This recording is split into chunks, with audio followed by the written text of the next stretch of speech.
Livestream button. This is it's a sequence of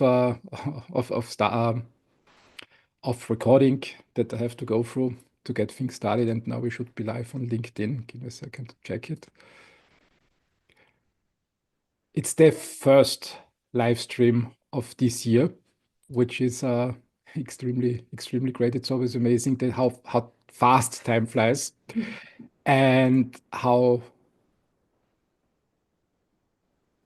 quick 12 months can pass. And the New Year's Eve is always the time for New Year's resolution and looking ahead. So I thought we start the first podcast in the new year with my first question to you, coming from the resolution side. You work at Novo Holdings, are an investor, venture capitalist, and have a lot of insight into the biotech industry.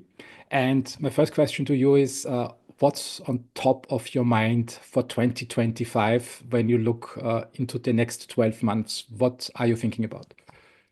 It's a great question, and as you said, a very timely one. So I'm, as you said, an investor at Novo Holdings, and before moving into the investment space, I was a scientist at Novo Nordisk as well. And as we're all aware, there's considerable activity around cardiometabolic therapy. So ranging from precision cardiomyopathy kind of therapeutics with advanced modalities, which is something I'm very passionate and excited about, ranging from, how do you actually improve distribution and sort of get obesity therapeutics to as many people as possible, and everything in between.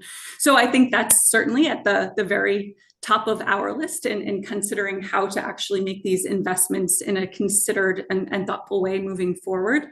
And then, many of the questions that we encounter every year. So the question of how do we build new technologies to drug the undruggable space? How do we start to regenerate tissues? How do we deliver to various organs throughout the body with some specificity?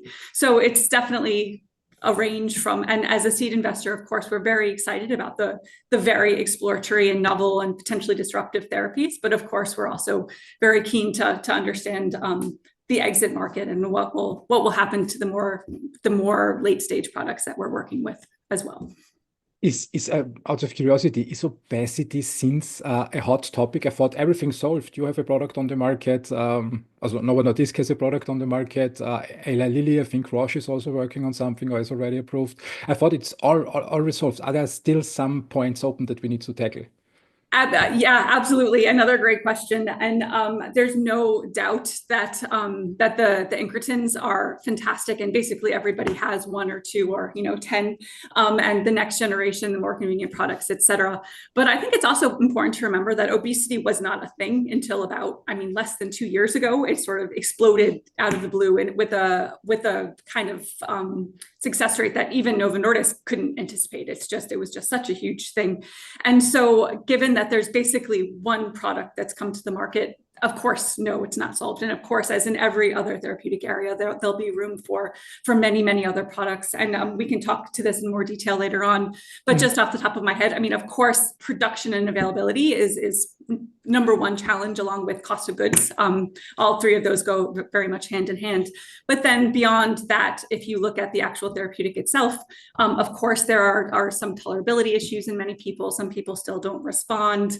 And there's still parts of the obesity treatment paradigm that are not addressed yet. So things like muscle mass. So we all know that when you lose weight, you lose both fat and muscle. And the more weight you lose, the more muscle you lose. So are we just deferring the obesity pandemic or epidemic to sarcopenia epidemic? And that's one of the major issues, I would say. But yes, so I think the obesity problem is actually just been defined as a problem. So there'll be lots of room to continue to solve it over years to come. That's good to hear. I'm personally very happy that it's allowed to talk about obesity, and that the population has become health conscious, because I think it's the root cause of many diseases. Simply, if you can solve that one, I think we can solve many more diseases down the road. I completely agree. And it's actually been a really fun exercise in the last year or so when we're doing due diligence and talking to experts in the obesity field around some of the opportunities coming in. I had this one fantastic call with one of the sort of pioneers of obesity as, you know, a disease area. And I think he was one of the PIs on the first clinical trial of looking at obesity as actually a health concern. And he had written a book, you know, in the 90s and had all this controversy around the title because he called obesity disease and you know, nobody liked that. But here was a guy, you know, approaching retirement, and he was just like, I've been saying this for 20 years. Look, I'm finally right. And it was just such a funny conversation. So yeah, again, totally agree with you. Yeah, I remember that obesity is a problem. You can't say that. It's not. Yeah. Uh, let's move forward. Let's switch obesity to later. I think we have it in part 3 of the podcast. My next question to you is for the audience on LinkedIn and other streaming platforms today who are listening on the live stream. Marie, when we look at the podcast at the next 2 hours, what are the 3 key messages that you want to bring across, and why should people listen? Yeah, so that's another great question, and I probably should have prepared this beforehand. But I think it's a surprise question. It's a surprise question. But I think one key question or one key message that I hope we get to today is that venture investing, especially seed investing, which my team is specialized in, is an exercise in looking to the future. And so I think one of the discussions that I know we'll have today is what does the sort of cardiometabolic and, you know, advanced therapeutic space look like today, and what will it look like in 10, 20, 30 years, which is basically our job is to predict that and then put a plan in place to try and get there. So that discussion and kind of contemplating what health looks like in the future is something that I'm really looking forward to over the next 2 hours. I think that the other 2 topics I'll try and make a little bit more personal and maybe less about the actual investment space and more about kind of professional journeys, if you will. So one point that we'll talk about in some detail is how personal experience, personal adversity, kind of your own personality is actually really, really important if you want to go down the track of investment, of entrepreneurship, that kind of thing. Because there's just no question that if you're an entrepreneur, if you're trying to start a company, if you're trying to help grow and shepherd, you know, baby companies into unicorns, it is a huge exercise in resilience and persistence, and you're going to hear no, you know, 6 million times more than you're going to hear yes. So you really need to be able to deal with that. And of course, that is not just a professional exercise. That's also a personal exercise. So we'll talk about that for a bit. And then the last topic, I think, is again sort of on a similar, maybe a related idea.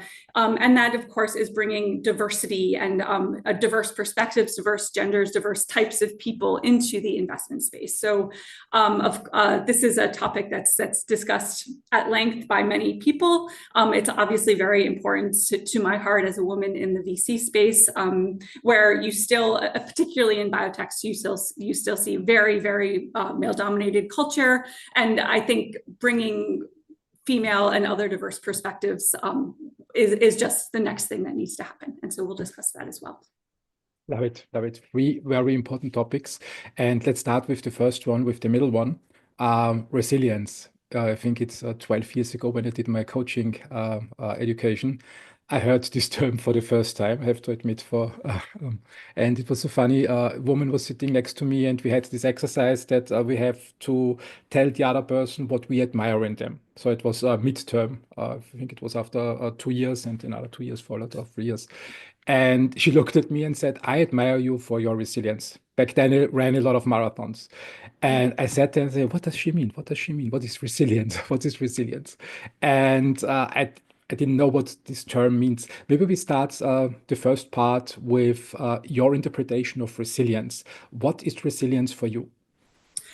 I think resilience is is personal strength and a personal willingness to fight, of course, respectfully. I mean, metaphorically, fight for what you believe in. So to identify a goal and to pursue that goal despite adversity, despite, you know, the problems that inevitably arise, and really be able to focus your efforts in one direction. And of course, that isn't with blinders on. Of course, that's not excluding outside perspectives. Of course, you want to bring those in as much as possible, but it's really just this willingness to hear no, to have setbacks, and to sort of get back up again and keep working towards your ultimate goal. Why is that important in entrepreneurship and investing? I think because it's really, really hard. And I think particularly in the therapeutics drug discovery space, bringing a product from idea to market, if everything goes really, really, really well, which it never does, I mean, that's a 10-year exercise. So I think even if everything goes perfectly, you still need to be willing to do the hard work day in and day out for 10 plus years. And then when you consider what a complex, multidisciplinary and difficult industry this is, you will inevitably have failures. Some of your experiments won't work. You won't know how to interpret data. The molecule you make will have sort of off-target tox effects that you didn't really factor in. You can name 100 different things will go wrong, and you can look at well-published probability of success criteria for a molecule that actually gets to phase 1, which already takes out quite a lot of the risk of drug development. So you will inevitably have problems, and if you just freak out and say, "Oh my gosh, this is never going to work," there's no point in even trying, really. It's about kind of being as informed as possible, kind of understanding what the problems are. When obviously take your defeats, take your mistakes and learn from them, but then get back up, learn how to fix them, and keep going. And then when you add the complexity of the science to the need to actually for an entrepreneur to fund all that work, it's not even just about getting the science to work anymore. It's about convincing a group of investors that are trying. They basically want a guarantee of a 10x return in an industry that's completely impossible. So how do you actually convince people to sort of go on that journey with you? It's just so many reasons why you'll have a bad day and why you'll want to quit your job. But then ultimately you need to have the vision and passion and resilience to keep going. A question popped in my mind. You said resilience for you is to focus on a goal and to push through setbacks, especially in biotech with tox effects. And I totally agree to that. But the truth is, especially when we look at biotech, many molecules won't work and don't work. And the question that I like meditating over is, when is the right time to say no and to stop pursuing a path because it will never work? And when is it too early? Do you have ideally a checklist of 5 parameters, of 5 criteria where I can say 1, 2, 3, 4, 5?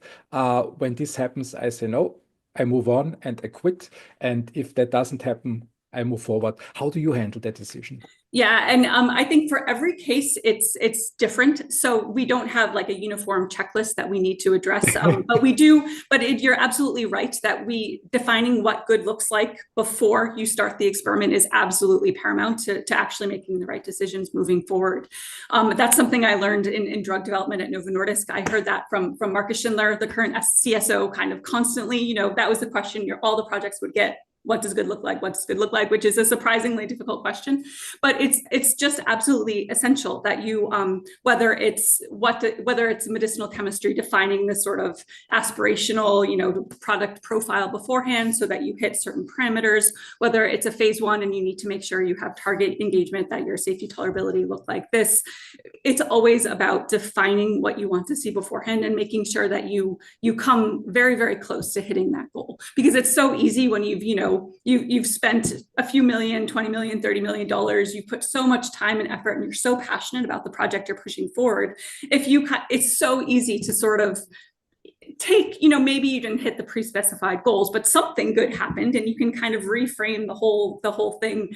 It's so easy to do that. And of course, when you've developed your baby, of course you want to do that, but that does not make for a good investment decision. So it is about making the checklist on a case-by-case basis for each stage of the project that you're working on, at the appropriate level.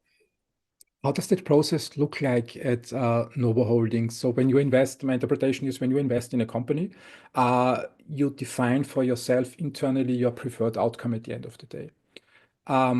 And then measure what happens in reality compared to your preferred defined outcome. How does the process look like at Novo Holding to really come to the preferred or desired outcome? Yeah, so it's a great question. And just to give to qualify my answer a little bit, so Novo Holdings has a number of different investment teams ranging from seed stage all the way through principal investments, planetary health, et cetera. So each team has very, very different processes consummate with the stage of the kind of companies that they're working with.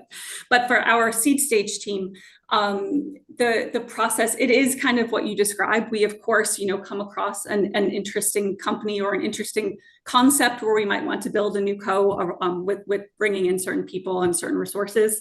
And of course, the vision is kind of what motivates early investing, right? I mean, you sort of invest knowing that there's going to be a very high attrition rate and some things might not work. That's a given. That's part of the game. So you don't even, I mean, of course you worry about that and you try to put a plan into place, but it's the vision that motivates you. So whether it's so we had a company that just announced their 90 million Series A fundraise the other day called Orbis Medicines, where they're making macrocycles to sort of hopefully be able to develop oral versions of biologics. It's a very, very exciting company, and we're super happy about it.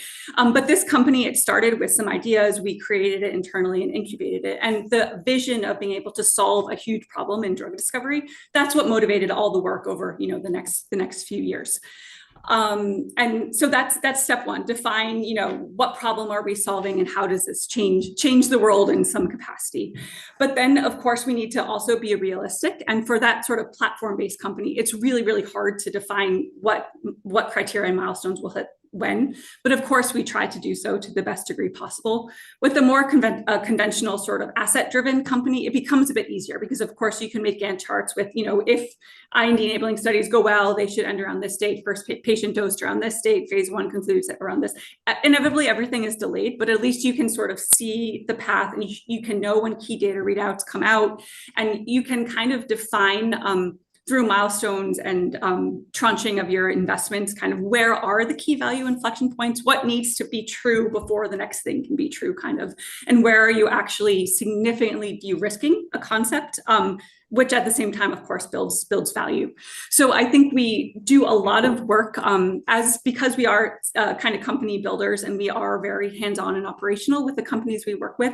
We sit down with the founders, with the academics, with the people that will ultimately go into the company. And we take a lot of care in either reviewing or building these plans, defining what the sort of, killer experiments is the industry term. What are the experiments that will either prove or disprove that a certain risk is a problem or not? When do they fall? When do we expect the data? How much money does it take to get there? And then, we'll start putting in the next money. So we try to just break things down into sort of the component parts. What is the most important thing to show before the next thing, before the next thing? I think if you start with okay, we're going to invest in this, there's this really new target spun out of Harvard, and we want to make this into a sarcopenia drug. There's a really, really long way in between those two things. And saying, here's 100 million, go do it, is not the solution. That is not money well spent. But saying, okay, it's going to take $5 million to get to in vivo proof of concept. Let's start with that and then kind of evolve from there. That's kind of how the process works, if that answers your question to some degree. Yes. It's always so funny, not what you said, but personally for me, when we talk resilience through logically, it's always easy, so we can really come up with the plans. And marathon is for me the best example. So I did 17 marathons about 10 years ago. And the funny thing is, what you described for business, you can also apply to any other area, like especially sports. You can really sit down and say, okay, when I run 42 kilometers, I know myself. So the first 10K will be funny. The second 10K up to the half marathon will also be fine. There are a lot of people usually on the half marathon distance. And then from kilometer 20 to 30, it will mostly be empty because most people stop at half marathon and only a few are so stupid to do that, except the professional runners. And then you know that theoretically between 30 and 40 Ks, you will have a lot of problems. You have to prepare your mind for it and work through. In theory, it's always easy to describe, but then you start the game and then you come to the situation and then you come to the problem and you really realize, boy, this is really hard. And quitting would be so easy, especially when, for example, running a marathon in Vienna. Oh, there is the subway station next around the No corner. one I will know. see if I just get Yeah. on. Yeah. Nobody will see it, and I know I'm home in 10 minutes. And why should I run the next 7 kilometers? And in entrepreneurship, it's pretty much the same. My question to you is, when we look at the emotional side of resilience and what really happens in people when they play the game, when they are in the game, um, do you have, from your experience, how do you handle such situations? What's going on inside you when you say, okay, I mean, we defined the problem, we knew we can hit it, but then you are there, and then you have to convince people to stop or to move on and or to change everything around. How do you handle the emotional side? Yeah, and it's a really really good question. And I think so. For one thing, I think that the entrepreneurs who are serving as CEOs, kind of C-suite of founders of companies, I think to get that far, hopefully they're pretty good at it already, and they have some emotional coping strategies that they can work from. I think from my perspective, what I would advise and what I've seen work very very well is if you have a um, if you have a sort of negative readout, if you have some sort of negative experimental result, of course, the first thing you do, your heart sinks, you feel sick, you're really grumpy, you go home, you're in a terrible mood. Fine, ride that out for a little while. That's okay. But then you need to find out exactly what happened. So why did the experiment fail? If it's a clinical trial and it was an adverse effect, what actually happened? And so dissect down what was observed, what the phenotype was, what the result actually said. Then you need to take another step back. Okay, why would that happen? So what are the various mechanisms that could have brought us to this result? What could have gone wrong? And inevitably, I mean, when you actually think about it, the drug or the target failing is one of maybe 5 things that even in a pharmacology experiment could have gone wrong. It could have been the molecule, it could have been that exposure. There are many things that could also be the problem. And then it's about figuring out, okay, so now I know the potential options that could have contributed to this adverse result. Now I need to eliminate them one by one, or figure out what combination of these actually contributed to the wrong answer. And another, for aspiring entrepreneurs, having the dialogue with your board kind of as early as possible is really, really important. What boards do not want is to be hit in the face with, oh, there's a catastrophe, like that is not helpful for anyone. They need to be told upon the earliest observation, and they need to be fed information so that there's a sort of symmetry of information between the company and the operators in the company and the board, who are there to provide sparring and to provide guidance and input. So yeah, calm down, figure out what the problem is and what the potential options for contributing to that problem are, communicate what happened and your thinking so far, and then just systematically, we're many of us are scientists at the end of the day, so apply. You need to take the emotion out of it, and you need to figure out what the problem is before you kind of freak out, and before you sort of communicate externally as well. So don't throw the baby out with the bathwater. That's a terrible American expression that I've never used before. But fundamentally, you need to understand not just what happened, but what the fundamental problem was, and how and if you can de-risk it. Yeah, so it's really to make sure that the mental preparation you did when running the marathon, that you've done it, that you trust it, that you kind of rely on that when the emotions start to go a little bit haywire. One question popped up in my mind while you were speaking. Calming down. It's easy said. Do you have a strategy? Do you have a special practice that you can recommend when emotions hit? I mean, a negative readout is a negative readout, but many people in reality, many people worked usually day and night to get to that point and invested a lot of time. And people are usually happy when the end result of work is success and not failure. And then you get a negative readout, and sometimes it's really devastating, and now the show is over because this cannot be undone, and there is no way around. And then emotion hits. Calming down is always easy said. What's your strategy to calm down? Yeah, so I think fundamentally what you need to do is take yourself out of the problem, and you need to sort of change your mental state. So whatever that is for all of us, and different things have worked differently for me at, different points in life. So exercise can be, so probably that's a good time to run a marathon. I have done a lot of Ashtanga yoga in the past, so that really helped me, because you're really, really like running. You're very, very focused on the physicality of what you're doing, so it can kind of take you out of a spinning mental headspace.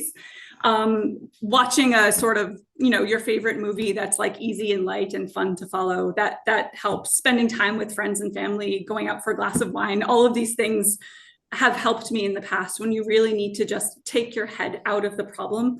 My mind starts to, certainly when I'm in a negative place, it starts to spin, and the anxiety kind of thing starts to happen, where you just imagine every terrible eventuality kind of happening all at once, and you just need to shut that off, and whatever works for you. But staying in that place and trying to solve the problem when you're in that mindset it's just a total lost cause. You need to do something to change your mental state, hopefully sleep for at least a night, and then the next day you'll be better equipped to start breaking down the problem, figuring out that, okay, probably this, sometimes it is, a total deal breaker. If a phase 2 trial fails, it's the only asset in the pipeline and there's just nothing to say. I mean, then it's about, okay, what are the options? How do I sort of deal with the company in a way with integrity and kind of manage this wind down?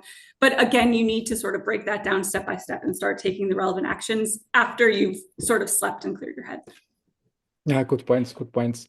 When I talk with people who were part of special forces and are now my age, around 50, and I ask the question, yes, okay, it's logical, and then you have your practice, but how can you learn that actually? And then they grin and say, well, I joined special forces, and say, well, go figure, I mean, I'm 50. How should I do that? Or some people in the 30s who are not in the army have no chance to join special forces and get exposed to a lot of hard situations, to learn to understand themselves better, their reactions, their responses, and refine that. How did you learn to become more resilient in your life, in your personal life? Yeah, so many. So unfortunately, I mean, for me, I think, so thinking back over my career, so and if you think back into, when I was in high school, at university, I was always very academically talented. So I was I never really had any problems, like my family was lovely. I did well in school. I played sports. I got into the university I wanted. I did the PhD that I wanted to do. It was all going great. And the first time where I really had some sort of setback was, I was applying, I think, for an NIH career development grant or something like that. And I didn't get it, and it was a shock, and I was just horrified, and I didn't know what to do. And that actually caused me to spin, and I felt quite, detached from my career plan. Everything kind of fell apart for quite a while because I didn't really have any strategies in place. So that was, I didn't really learn from that. That was just, when I didn't have the strategies in place, I couldn't really move forward productively in my career. And kind of during that time, I had quite a negative experience where my son, this is such a weird thing to have happened, but my son, who's now, about to turn 11 and is a wonderful child, his dad actually, we were living in Denmark at the time, and his dad actually just took him back to Canada without telling me, which was like quite, and it was quite traumatizing. So he essentially kidnapped him. And this was a terrible thing to have happen. It was extremely traumatic for me. I had no idea what to do. Of course, my son was 2. He was just, it was just terrible. But at this time, there was really no question with what the vision was. I was a mother. I loved my son. I needed to be with my son. So there was no question about where I needed to go. And the fact that there was a big, major traumatic setback in that, I mean, who cares? I just had to get through it. So of course, so this is unfortunately or unfortunately where I really learned how to be, how I really built faith in myself that I was a strong and resilient person. And the process here, of course, freak out, obviously.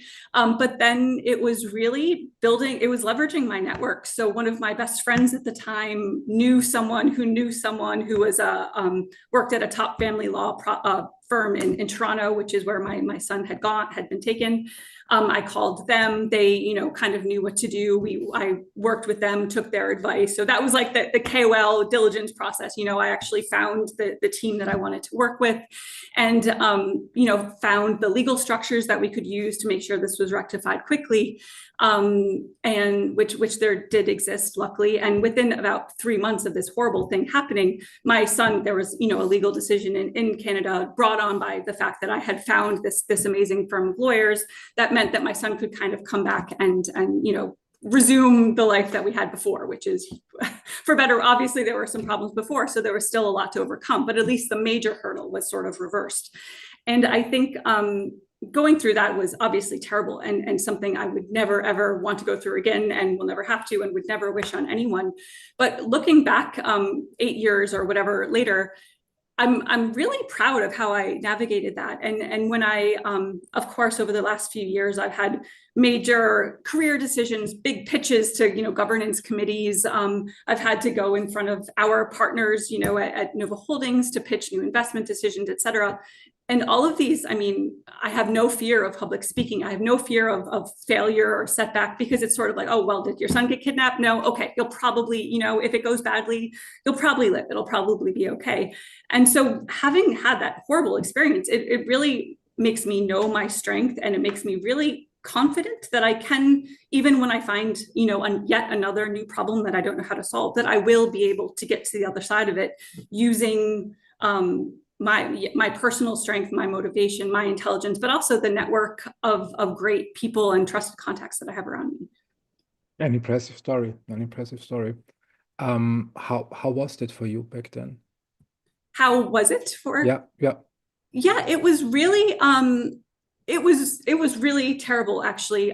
But that's an easy one to say, but I'll try to find some silver linings, actually. So I think that the benefits of this happening, and which I even kind of felt at the time, was that, when you're the mother of a 2-year-old and you're trying to figure out your career and your next steps, and it's a very difficult time in any woman's life, for sure. But this process, it made me really sort of sit down and think about, what do I want my life to be? Because at this point, this horrible thing had happened. If I didn't want to be a mother anymore, if I wanted to go on with my career, I fully had that option, and maybe that would have been the easier option at that time. So, but I really could think about, what do I want from my life? How do I value and prioritize motherhood, my family, my career, et cetera? What do I actually want my life to look like? And it was a really great time to sit down and actually prioritize my life, and to figure out how to live with intention. So really to kind of start focusing on what I want my life to look like, how to, people talk about like manifesting their goals and vision, but it was really maybe the first time in my life where I had sat down and thought, this is what I want to have happen. This is what I want to achieve. And I'm going to work towards this vision. And that's, and it also was a time where I actually started to trust my instincts and sort of trust myself more. And I think a big reason why I had gotten into that problem is because I sort of didn't I could tell there were things that were wrong. I didn't have faith that I could, be a single mother before that. I just doubted myself. And so having been through that horrible trauma, then I sort of knew, actually I can do anything I put my mind to. And during that time, I had these wonderful memories of spending time with my son, for the first times after I had not seen him. I had never been a day apart from him. And then, didn't see him for something like 2 months. And then, it was just the being with him at that time was one of the happiest moments of my life, because my sense of purpose was so focused, and I just knew what I wanted to achieve. I knew how to get there. My family, my mom in particular was so supportive of me that I had some really terrific friends who were also very supportive. And those memories of just, solidarity and working together towards a common goal were kind of priceless for me, and really began to set the course for kind of the next phase of my life. Yeah, well done, well done. And now your son is 11 years old. Marie, I have some questions in that direction. Is it okay for you to dive deeper into that story, Yeah, or would you rather move on? No, I'm happy to dive deeper. It's quite interesting, actually. I'm really a curious person. So when I think back, so your son is now 11 years old, so it's 9 years ago.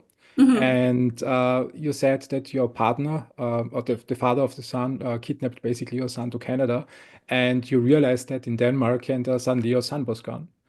And I can imagine the first reaction is, I do something horrible to that person and just fly over there and get the kid back. Mhm. How did you come to that point to so no, let's resolve it in a different way, not prolong the hostility? I mean, it would also be a chance to really start fighting with each other and just uh, truly extend that process over a few decades. And what was your strategy to come to a different solution? Yeah, so you're right. That violence and horribleness was maybe one on the list, but just kidding, of course. But it was actually so it was speaking to my friend that I mentioned, and very quickly speaking to an attorney. So actually getting the expert advice that like, no, don't do that. That will make everything much worse. If your goal is X, this is how you need to play it. This is the strategy we need to use. And so having that calm discussion with someone who was an expert that I knew I could trust to do their absolute best using the legal frameworks that exist. So I think it was that. I mean, that is the answer. So it was kind of getting input from somebody that I trust that knows how to solve this major problem. How long did it take to solve it?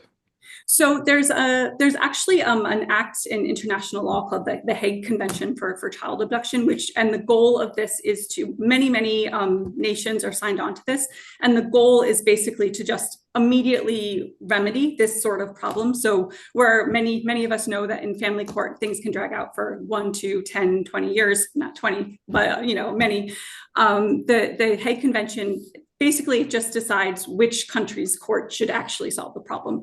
And so this, I think within 3 months, I had my son back to Denmark, and then there was an appeal and et cetera, but that didn't really affect the overall outcome. So it is quite fast, actually.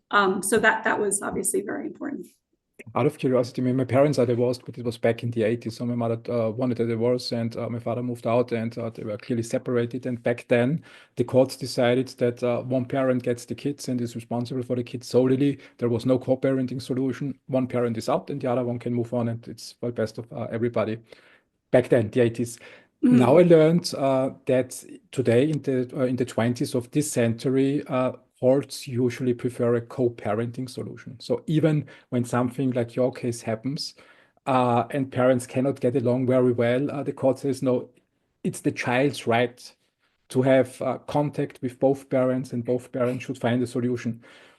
But after this event, I can imagine that you experienced with your partner, and probably also on the other side, there might be some unresolved issues between the people.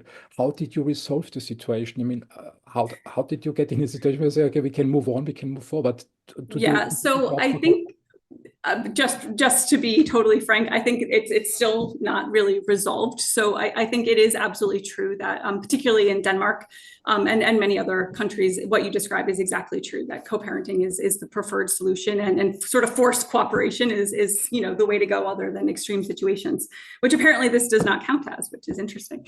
But so I mean, fundamentally, it's still a problem that annoys me every week or two.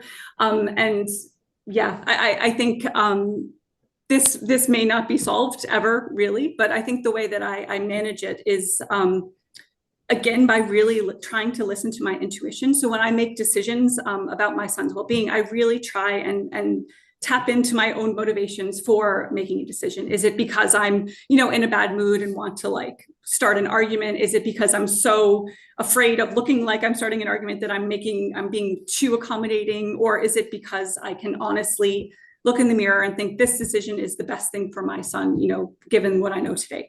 And I really try and make decisions based on my own intuition as a mother, what is best for my child. So that's been an evolving process. And of course, some days you look back and think, oh, maybe I could have done this a little better. I could have done it a little worse. I did great, whatever. But yeah, that's the process I try to follow every day. And then the other coping mechanism that I've really been working on recently is boundaries. So this is of course important in both professional and personal life, but just again, checking my gut and knowing what is okay for me and what dialogue, what contact, et cetera, is okay for me and what's not, and actually trusting and respecting my own personal boundaries. So you decided for a co-parenting solution then at the end of the day. That was decided, yes. Yeah, We'll put it that way. it was decided by court. Mm. I can imagine that many men and women are in a similar situation. I mean, it's the 20s and life moves on for many people. What's your advice to parents who experience a similar episode? What would you tell them to do?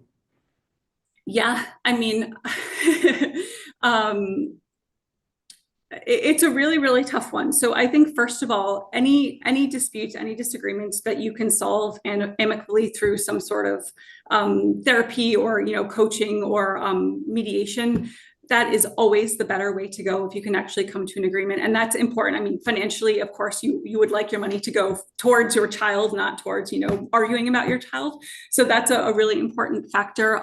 Also, I mean, children just want their parents to be happy and want to be loved and want everything to go smoothly. I mean, so they don't want conflict and controversy around them. So anything you can do to sort of prioritize to maybe accept that, this isn't what you dreamed of as a little girl, and actually say, this is the reality. This is the situation that we're in, for better, with pros and cons. Accept that, and yeah, just try to solve your problems through mediation, through discussion to the best, and compromise to the best degree possible. That's of course where you start. Yeah, and I think that's where after that it's just sort of good luck and hope for the best. But I think if you can every single day kind of try to put your ego aside, look at your child, look in the mirror and think, am I doing what I genuinely believe is best for them? That's all you can do. And it makes you feel pretty good at the end of the day, actually, when you're really, really, obviously you love your children, and when you're really prioritizing them, that it really does make you feel good. And I can see in my son how happy he is, how well he's doing in school and in sports. He's just a wonderful kid. And it's because he's, deeply loved, and he knows he's prioritized and loved by both his parents. Yeah, the interesting thing is, I think everybody thinks they do everything to the best interest of other people and themselves, and then at the end of the day, you end up suddenly in a conflict, Mhm. and then you ask yourself, how did I get there? And what I find interesting in these situations is, I mean, ideally sitting down, talking through problems, finding a solution, finding a middle ground, finding a compromise would be really best, not only for kids, but also for businesses. But sometimes it's really hard. I mean, some people don't want to have boundaries. Some people are afraid to set boundaries. Some people are afraid to address something because they are not liked. Did you find some strategies in your experience with the father of your child and your child that help you in future to resolve situations between people more amicably? I now have it. In some ways, I think absolutely. And I think certainly sort of establishing and respecting my personal boundaries has been a journey for me, and is something that I'm still actively working on, and that has been a major thing, because when you sort of don't have boundaries, and you let people kind of walk over them, it's really hard to sort of stay calm, to be willing to know what you're okay with compromising, to make deals, to make compromises that you're happy with, and to not get upset, and to not kind of perpetuate the argument. So I think that's really, in terms of my quality of life and state of mind and productivity, that has been an absolute game changer for me. I think the other really key piece of advice, and my main thing, is to not be conflict averse. So, I mean, nobody likes to take a fight. Nobody likes a conflict. Nobody wants to give people bad news. But the earlier you do it, it's just so much better. And I mean, yes, it's annoying. It's kilometer 29 or 39 of the marathon or whatever. It's terrible, but then then it's done, and then you move on, and then you can actually move forward with the team, with the situation, with the foundation you want to have in place for the next phase of whatever it is that you're working on. So I think not being afraid of conflict, but of course respectful and productive sort of discussion, not just sort of terrible arguing, but manage conflict, I think, and being able to sort of psych yourself up to take those difficult discussions is just really, really important. Yeah, kilometer 39 at a marathon, you learn, I mean, I learned around that point of a marathon how good your mind can become in trying to talk yourself out of something that you really love doing. And you Yeah. say only 2 kilometers to go, but 2 kilometers can be really long. You mentioned setting boundaries, and this is, I think, is a really interesting concept. I mean, I have problems myself with that. And sometimes then you say, okay, you let people do something and say, I like this person. And when I say something, maybe the relationship changes. And then you hit a point, you walk over the boundary again and again and again, and you learn about yourself. No, actually, I don't really like that. And I really hate that. And Mhm. after a few years or a few months, it can be too late. And all that comes out is not a friendly, please stop doing that. You shout at this person. Yeah. And you mentioned that you became much, much better with this experience that you had in your life in setting boundaries. What early signals did you identify that help you understand this is something that you need to change and address early on and not wait a few years? Yeah, again, being totally honest, it was this is a very cathartic discussion for me. It's fun. I think it's exactly what you described, that I would sort of compromise, and then I would just out of nowhere be totally burned out, have given too much, and then just be angry for, in a disproportionate way to what the insult was. And I could tell that this was affecting my motherhood, for example, my parenting, and it would upset.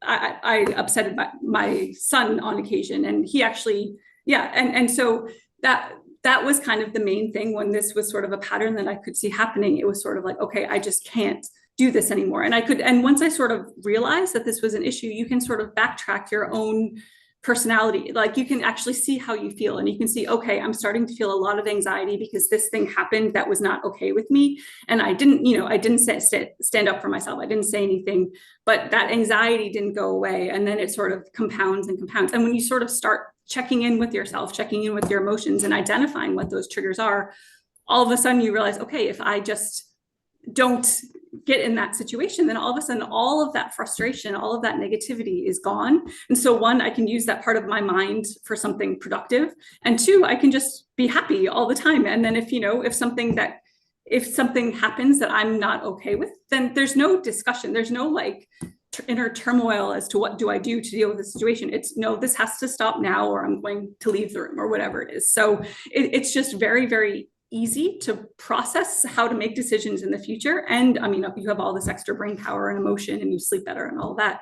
And I think with professionally, for me, it was basically the exact same thing. I continually found myself in situations where I did all of this amazing work, and I was working on 10, not 10, but many, many projects at once. I was kind of above capacity. I was delivering all this great data, or great, insights or PowerPoint slides, let's be honest. And then it would I'd get some sort of, negative feedback, or something would go a little wrong. Something would slip through the cracks. And it was like, oh, then the feedback wouldn't be, oh, it's so great you're working on 10 projects. It's, oh, you forgot this one minor thing, and now we're all and that just I got to the point where I was quite burnt out, and that was just so frustrating. And clearly the problem was me, because I saw that this happened, and on not just once, but like on several occasions. And I had a lot of discussions with my mentor here at Novo. I've been working with a professional coach as well to actually deal with, okay, how do I prioritize? How do I figure out what I need to be doing how do I set the boundaries? And fundamentally, how do I tell my colleagues, no, I can't help you today because I just can't deliver the quality that I want to. And again, I mean, it's all the benefits that come on the personal side also come on the professional side. The quality of the work improves, the quality of your learnings, the acceleration of your own expertise. It's all just much, much better, and also much more fun. And you can come to work much happier, and it's been a really great transformation in my life, I think, in the last kind of year or so. There are a lot of great lessons in hardship. I think they say in martial arts, when you walk through hell, keep walking, keep going, don't stop. Yeah, it's funny because we started discussing this podcast, and I started actually preparing, what is the message I want to give? What do I want to talk about? And I sort of realized that this overcoming personal adversity to kind of also transform my professional career. This is maybe what I'm most proud of in my life. And I think, and it's not, I don't really talk about it very much, but it's not like some, thing I need to keep secret. It's something terrible that I encountered, and I, succeeded in overcoming. And I'm just so proud that I was able to do that, and then actually learn from it, take lessons, take the positives away, and just emerge as a much stronger, more confident and better person. Totally agree. As a Viennese, I can recommend Viktor Frankl. I think he said, who said, that between a stimulus and response, there is a little, you can create a space and you Mhm. can decide what response you give when you're stimulated in a certain way. Viktor Frankl is a concentration camp survivor and Mhm. was a psychologist here in Austria and Vienna. And you mentioned before, and I was thinking about Viktor Frankl when you said you're in this meeting, you have a presentation, you spend a lot of time preparing that presentation, and then you have this one guy, the big boss, sitting there and just say, "You forgot a comma on slide 55," and you say, God, he didn't get the message, and you realize you're getting upset and angry, and it would be so easy to shout at his face and say, "Okay, don't you have anything else to say? I mean, this comma is so, Mhm. it's not really important." How do you handle a situation when you're in a presentation where you say, okay, something goes wrong, but you don't want to hurt the relationship? It's better to take it out of the meeting and address it later. How do you create this space in yourself to decide very quickly what's worth addressing now and what has time until later without harming yourself? It's a great question, and I'm thinking back and laughing to myself. When I was doing my PhD in Oxford, I was working with my supervisor to write a review article, and it was in Circulation, which is a pretty high impact cardiovascular journal, and we were co-writing it with a very well-known, very senior Oxford professor, and he was super busy and. Yeah, it was all very, very exciting for 20-year-old me or 25-year-old me or whatever. And we wrote him a draft. We gave him the first draft. We were very excited about it. And then the next, or a week later, it came back, and one of the pages, there was a paragraph scribbled out, and it said nonsense. And we were just like, okay, like this. And so my first instinct, of course, was to be very upset. And it was exactly, the boss picking out the comma on your slide and thinking, and just like, that's all you have to say is nonsense. Like, are you kidding me? We worked really hard on this. And we sort of, I discussed this with my PhD supervisor from Oxford, and what we actually, and I also came to the conclusion that, okay, this guy is really well known, extremely busy. He's just notoriously busy. He's just doing all this amazing work. The fact that he is willing to take the time to co-write this article with us and to give us his input, that's a huge compliment already. That's a massive compliment. And the fact that, okay, he only has time to give the negative feedback, and that's what he's focused on. That means that the other, every other paragraph in the paper that apparently wasn't nonsense, that those paragraphs were good. And that's the other way to look at it. And so I think that kind of thought process for me, it's also important to consider your audience, consider the collaborator, consider the person that's giving the feedback, and understand that, yes, some people are very positive. I'm American, so of course I expect everybody to be super optimistic, super positive. But some people, some people are German and Austrian, and are not, for example, or Danish, even worse, and not like that. And some people have different styles of giving feedback. Some people have different styles of communicate. And I think it's really, really important to meet people at the level they come from, understand their culture, understands how they work. And I mean, because again, if I'm giving that big presentation and the CSO of the company, the only thing he has to say is that I missed a comma, and does that mean that everything else in the presentation is perfect and he agrees with? I mean, maybe, right? I mean, if he's willing to put in the mental effort to notice that tiny thing, then he probably would have said something if he thought the whole hypothesis was just, ridiculous. So I think I try and understand who people are and how they communicate before I then react to what they have to say or respond to how they have to say what they have to say. Do you really think the Danish people are more unfriendly than the Viennese people? I don't know enough Viennese people to make a conclusive determination on that one, but they're definitely very direct, sort of Dutch style, and their directness, their honesty. So I mean, that's a good thing, right? Vienna is known for our unfriendliness. So Okay. we have a high quality of life here in Vienna, but we are one of the most unfriendly people on this planet, according to statistics. So at Okay. least. But I think this is really important to talk about it. I mean, we can joke about it, but this experience is necessary to understand yourself and to understand other people better, especially when investing in companies. It can make so much difference when people know how to communicate with each other in a board meeting. And it can really be the difference, in my opinion, between success and failure. When people go with the wrong communication style into a board meeting, you can really destroy the whole energy in the company in just 5 minutes. It's completely true. And I just can't agree with you more in what you just said. I think that finding communication and speaking and listening to each other in a way that you understand and that enables the person you're speaking to act in a positive way and to take feedback as necessary. It's just so important. And I think when you're an investor, we work with academics who come from one totally different environment than your seasoned Boston CEO of a publicly traded company, and we work with people everywhere in between. So being able, and of all cultures, et cetera. So actually having the wherewithal or the awareness to actually understand who a person is and speak to them at a certain level, it's just a huge talent. And you can really see the people who are skilled in that area and the people that need some work. And actually, one of the topics for later in the discussion is diversity and particularly gender in biotech and VC. And this is one area, maybe the most important area, where I actually think women are particularly good at sort of reading the room, reading the situation, and communicating to people at the correct level. Whereas, I'll leave it at that. But I have noticed that communication styles amongst when women are involved tend to be a little bit more. Maybe there's a little bit more listening. Maybe there's a bit more kind of absorption of the topic and kindness in communication style. But again, that's also a generalization, and I don't even have statistics to back that one up. Just sort of anecdotal kind of experiences.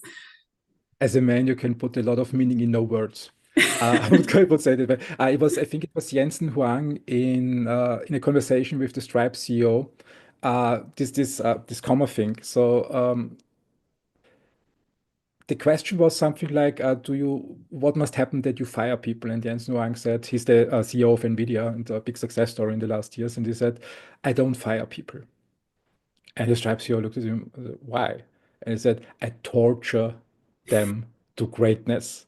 And I said, okay, it might not be a bad intention behind it when getting criticized. I mean, was interesting within this conversation is that he said he has no one-on-one meetings. He does meetings with 60 people in the same room because he thinks everybody deserves to hear the stories and also to hear the fair stories.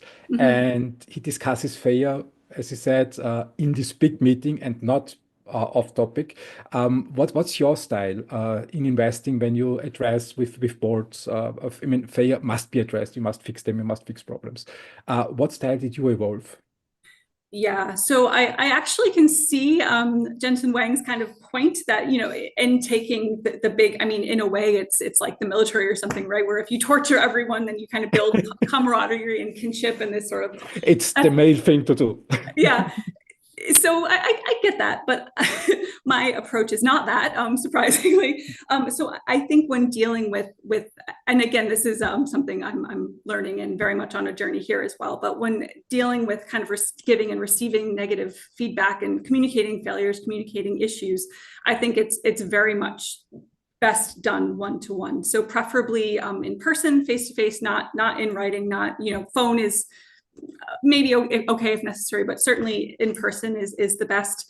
And it should be done, I think, quickly, not immediate. And I've obviously made this mistake where I've, had negative feedback that I was, in the moment and really annoyed about, and sort of spoke to a colleague when I was still in that mindset of not being calm. So everything I said before, I didn't follow. And, I've given that feedback before. But I think the best way to do it is to sort of, again, clear your mind, take a little break from it, and sleep on it. And then the next day kind of communicate that issue, failure, challenge, whatever it is, one-to-one. And then hopefully you can make a decision together as to how to move forward. In the context of a board, if a company does have a negative result coming up, the way that we prefer to be told is, again, probably in a one-to-one meeting as soon as possible. Of course, if it's with the full board in an urgent meeting, that's okay. But I think one-to-one, it gives everyone a chance to understand the problem, ask questions.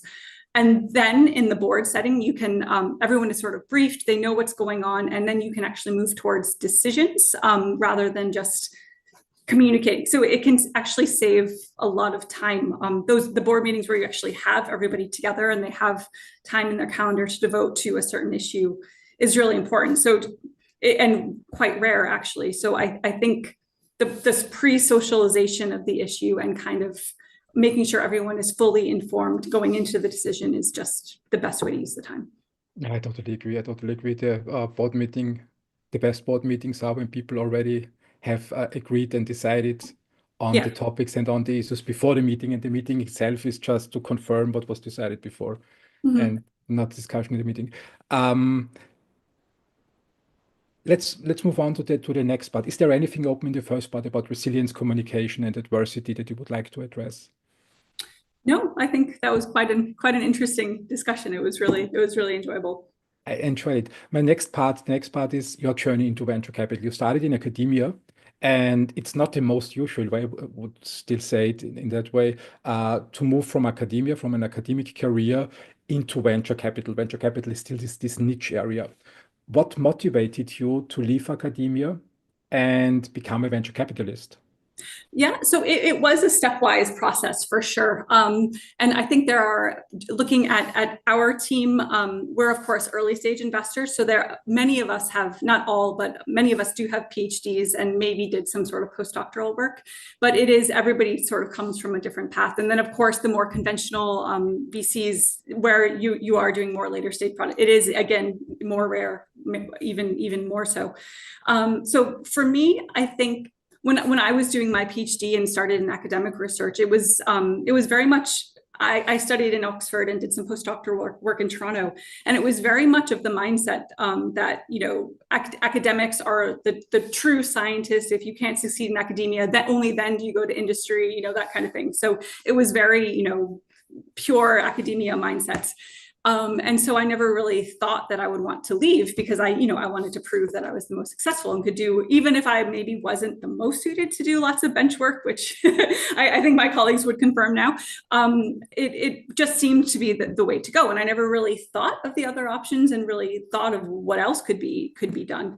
So I stayed in academia for a number of years. And then when I was in Denmark, Novo Nordisk actually advertised their first cardiovascular research positions.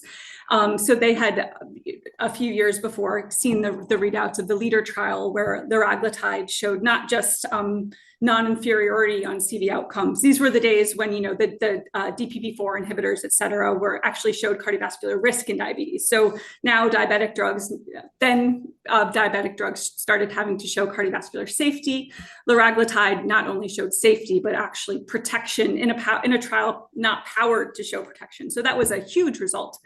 And I think in that context, Novo Nordisk decided, well, okay, if all our drugs need to run cardiovascular outcome trials, which take 10,000 patients over 5 years and are billion-dollar exercises, we might as well actually proactively try to make some cardiovascular drugs while we're at it. And so around, I think it was 2018, they started their first preclinical cardiovascular research area. And they advertised the job. I was sort of, my fellowship in Denmark, it was in Aarhus University actually, was ending. So I was applying, for other fellowships, but also this came up and I thought, okay, might as well, see if I can get this role. And ultimately, I decided my boss who hired me he was fantastic. It just seemed like a really exciting opportunity to start building up this new area of research. So you had this sort of entrepreneurial kind of startup vibe in the context of a very wealthy and big company. So it had some benefits of both worlds. So I just decided it was time to try something new. And of course, I really liked the idea of in academia, and many people have the same, even great academics, career academics have the same journey where they sort of think, okay, I've discovered all these amazing things, published all these great papers, but I actually want to transform that into something that affects patients' lives. I want to build a product, and I think that mindset really appealed to me as well. So I thought, okay, I'll try a little bit of time in pharma, and so I spent 5 years at Novo Nordisk in drug development. I learned an incredible amount from my colleagues there, and I'm sure we'll get into that in some of the next questions. But one of the things I learned was that project management and internal drug discovery, that was all great. But what I was really passionate about was external innovation. So it was, and many of my colleagues told me the same thing, that I was really at my best when looking, doing due diligence on external biotechs, working to integrate new products and ideas, working with academics to sort of establish research collaborations. And that was so much fun. And I got so much energy from that at some point I decided, okay, when it was, maybe I was ready for the next thing. And I felt like I had learned what I was going to learn from the role I had. I thought, okay, I want to work in early innovation. And quite coincidentally, the seed investments team at Novo Holdings was advertising a position that was sort of suited for me. So I applied for that. I applied for a couple of other things as well, and was lucky enough to get a position here. So I didn't really know what I was getting into. It was, and even today, I think every day I approach learning many things. But it was a really great move. And I think coming into VC, the first half of what we do, so the deal flow, the doing due diligence, and then kind of understanding the deals we want to make. For me, that's very easy because I've had enough scientific experience that I can look at a data package and say, this is interesting or this is not. I can see the vision, I can see that part. And so that's a huge advantage that I have. But then when we get to okay, let's send a term sheet, and then it's kind of like, okay, all of this was totally new to me. Kind of progressing the scientific check mark into okay, well, is the legal diligence, the corporate diligence, the IP, the finances, all of this is still something that I'm learning actively every day, again, with the support of very skilled coworkers. So yeah, that's kind of the journey and where I'm at now. But it was just, I think the reason I made the move is just, it's exciting. Early innovation is exciting, and it's exciting to start new things. And I think my mindset is fairly positive. Of course, some things you don't want to work on, but many things you do want to work on. There are always gaps, but my mindset is more, how do you fill those gaps rather than how do you kill something? So maybe that's why I'm suited to it. Yeah, you sound really excited and you smile a lot when you talk about it. maybe it's your American spirit, and for Viennese it's really overwhelming because we usually don't have that here. Life for Viennese people is always bad, so you have to come to Vienna and enjoy the culture of the traditional Viennese coffee shop cafes, where with the old unfriendly waiters, they are not so much around anymore, but it was really a trademark from Vienna. Before we move forward to investing in biotech, let's stay a little bit at your time at Novo Nordisk and Novo Holdings. For the audience, maybe we can clarify the difference between Novo Holdings and Novo Nordisk. What's the commonality and what's the difference between these two topics? Yeah, it's a great question. And this question is one that in every single call we're on, we have to explain. And I didn't know the difference until I left Novo Nordisk and came to Holdings. So it's a very pertinent question. So basically the whole Novo group of companies, it all starts with the Novo Nordisk Foundation, which is a philanthropic evergreen foundation. It's one of the largest private foundations in the world. I think it's the largest life science foundation in the world. And they invest, their mission is basically to save people's lives and save the planet. So they're fairly ambitious, I would say. But they give grants mainly focused in the Nordic community to academics, to sort of traditional life science and planetary health research. And they're expanding more and more to do more strategic projects with the Gates Foundation, for example, with NVIDIA. Jensen Huang came here a few months ago to plug in our new supercomputer. So that was very exciting. Mm-hmm. So it's a very large private philanthropic foundation. So Novo Holdings is the investment arm of the foundation. So the way that the way the foundation gives grants is that basically they don't touch the principal of their money, and they rely on Novo Holdings to make sufficient returns and on our investments to sort of fund their annual grant giving activities.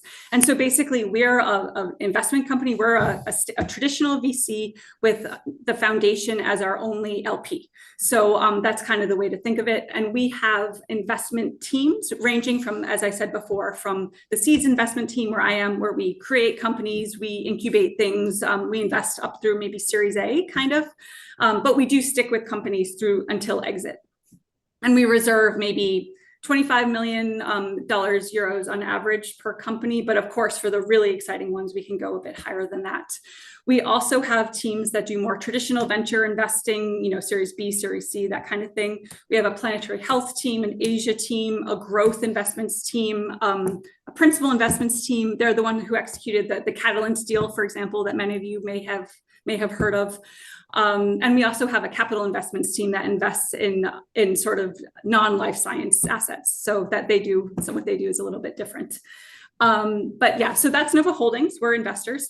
And actually, if you look at our portfolio companies, Novo Nordisk is the biggest of our portfolio companies. So we like to, tell our colleagues that we own Novo Nordisk. So that's very exciting. But we have a sort of controlling stake in Novo Nordisk, also in Novo Nordisk, which is a sort of enzyme catalyst kind of company that's also quite large and publicly traded. And then we have, a huge swath of other much smaller to larger companies as well. And then Novo Nordisk, I guess many of you know this company. This is a traditional pharmaceutical company. They mostly develop drugs in diabetes and obesity. They also have some presence in some rare diseases, rare endocrine and rare blood diseases, primarily, also some cardiovascular, some liver disease kind of products and development. But this is a traditional pharmaceutical company, publicly traded, running so ideation through development, sales, commercialization, et cetera. A great European success story. We can be proud of it. Yeah, I think the Danish, there's a number of Danish companies, Carlsberg and Maersk, for example, that have this model of a foundation owning the publicly traded company.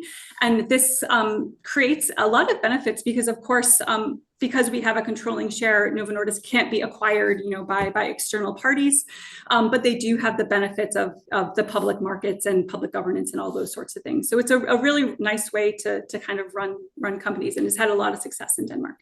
Yeah, Novo Nordisk was one of the few companies that skyrocketed while the rest of the pharma industry went down after the pandemic. So Novo Nordisk went up.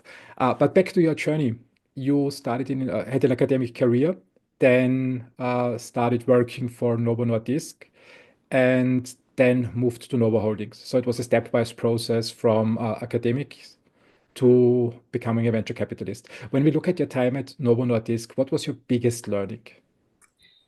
There were so many. It's actually hard to it's hard to answer in a short question. But I think I'll focus on two. So one is the just incredibly collaborative nature of drug discovery.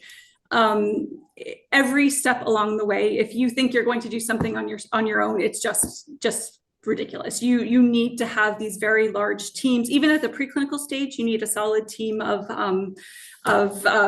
formulation people, technical people, chemists, biologists, et cetera.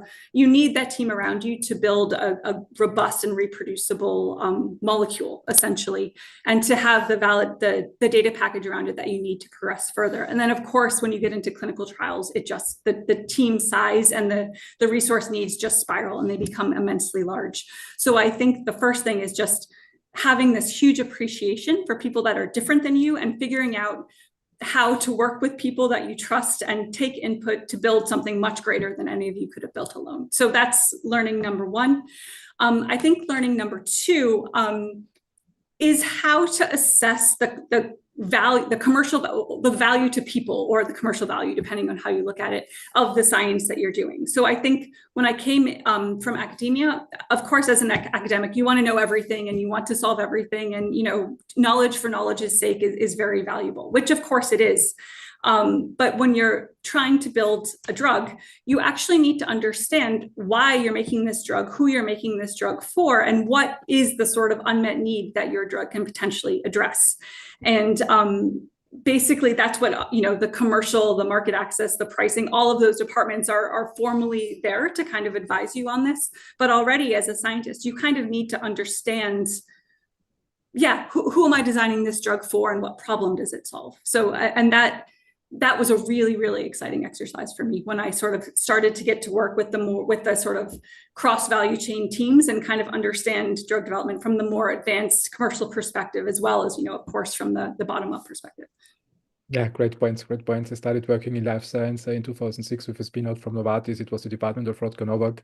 And I became the one asking the uncomfortable questions about markets and who's it for and the Yeah. unmet need, especially when it's spin-outs from universities here in Austria. Uh, you mentioned diversity, working with diverse teams. I think, in my opinion, as a business person, it's really important to have a diverse team with diverse perspectives and skills. But it's a little bit against human nature. People usually like to, I mean, I think they say birds of the same feather flock together or something like that in the United States. Um, it's against human nature. So basically, working with a business person is sometimes hard for scientists. They rather stay with academics. And also on the other side, business people rather stay with business people. It's so easy. Everybody understands each other. We use the same code words and we don't have to explain it. How do you see the importance in biotech investment of diverse teams? Is it important or is it really not important for biotech? Is it completely It's different? non-negotiable. It's so important that it's non-negotiable, and it might be the most important thing in building a biotech. So of course you need good foundational science, but you can have great science, and if you don't have the right team, it will fail. You can have mediocre science and with a great team actually achieve something of value. So I would say non-negotiable. And you're absolutely right that the diversity of mindset and understanding different people's perspectives and their role and what they're bringing into the product that you're collaboratively trying to create, that's I think one of the defining characteristics of being a good drug developer or biotech, operator.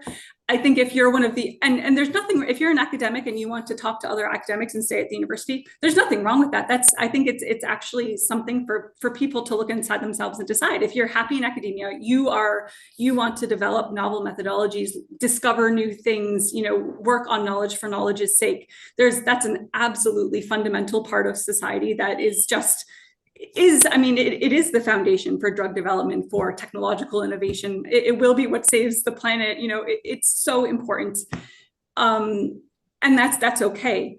But then don't become a drug. If you're the kind of person that wants that to only work with people like you from that mindset, then don't become a drug developer. And similarly, if you're a finance person and you want to, stick with, I don't know what finance people do or talk about. I don't really talk to them that often. But then don't start investing in biotech, because if you don't have the scientific perspectives, if you don't know what's going on, and I'm not saying that an academic founder scientist should be an expert in market access. That's ridiculous. But they should welcome the opportunity, be humble enough to hear what they have to say and incorporate it into their day-to-day. For me, I think that knowledge sharing it's kind of what motivates me to get out of bed in the morning, to learn something new from somebody else that's smart and passionate and excited. But yeah, you're right. I think to each his own. And the important thing is just knowing what kind of person you are. That's true. That's true. Charlie Munger said that it's really important to have diverse skills yourself and also diverse teams. When you look at biotech and at the management level, and you mentioned the mindset and the skills. When we stay at the skill level first, what skills do you want to see in a team that is so that it becomes an interesting investment target for you? So the skills in a team. So that's quite a good question. So we are very comfortable investing in very early things, even concepts. So we want to see quality, but we don't, if a team is not fully formed, we're totally okay in bringing in, the relevant people. And we have our entrepreneur in residence network. We have a big network where we, of course, can support that. So I think every case is a little bit different, but I think generally when we start working to build a team, we would like, and it's always a difficult question. So where do you start? You need enough money to build the team, but you need the team to attract funding. So every situation is a little bit different in how you execute on this. But I think generally speaking, we want good foundational science. So science that is validated. So a drug target that's validated in using human genetics and patient material, that kind of thing. So we have a strong patient-derived evidence base for the science that we're working on. The molecule that sometimes there's not a molecule yet, but hopefully there is one.